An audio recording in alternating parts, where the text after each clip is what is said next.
On Thursday, federal immigration officers led a raid on a plant near Syracuse, New York that makes protein bars. Dozens of workers were taken into custody. What about American healthcare is changing exactly?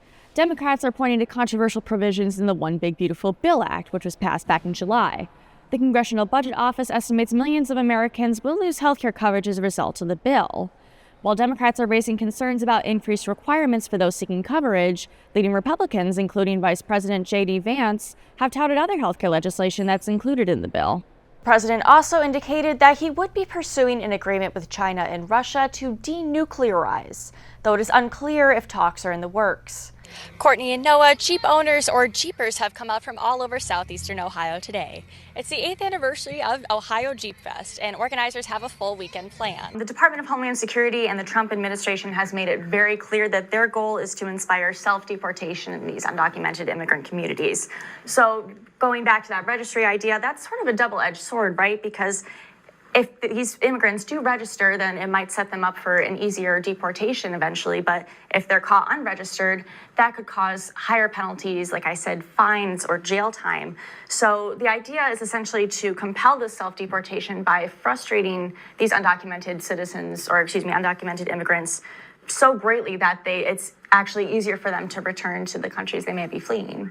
Democrats and Republicans continue to swap blame for the ongoing government shutdown. With members of both parties appealing to the plight of federal employees, how are those workers actually feeling? President of the National Treasury Employees Union, Doreen Greenwald, says that her constituents are already in poor spirits. Thousands of federal employees who accepted deferred resignation offers are now no longer part of the workforce. Greenwald believes the staffing cuts are adding to the stress that many federal workers already feel. Many federal employees work from paycheck to paycheck, like many Americans do. Many will be required to show up to the work and do their jobs, and that means putting gas in their cars, paying for daycare, and all of those things when no income is coming into them. American Federation of Government Employees union leader Micah Niemeyer-Walsh is seeing similar attitudes from her peers. Niemeyer-Walsh, speaking in her capacity as a union leader, is personally feeling that uncertainty. She's an employee of the National Institute for Occupational Safety and Health.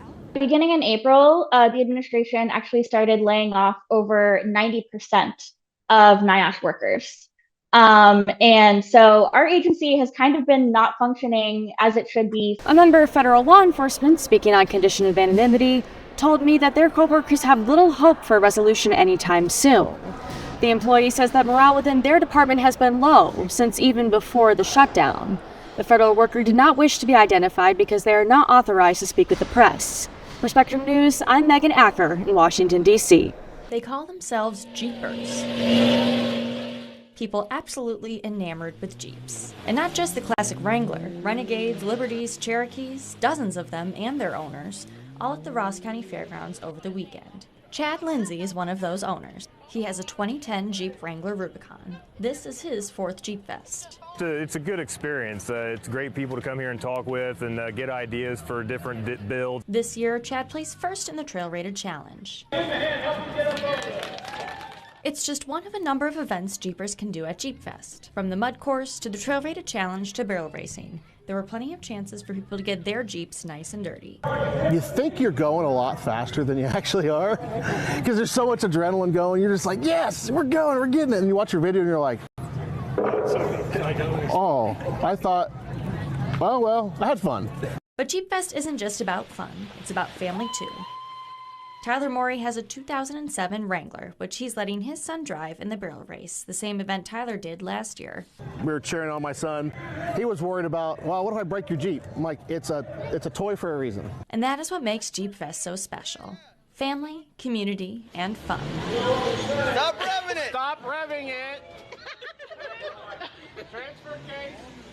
You're in reverse now. It's a Jeep thing.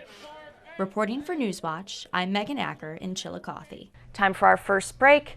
President Trump is floating some new ideas when it comes to the economy, including sending tariff rebate checks to Americans.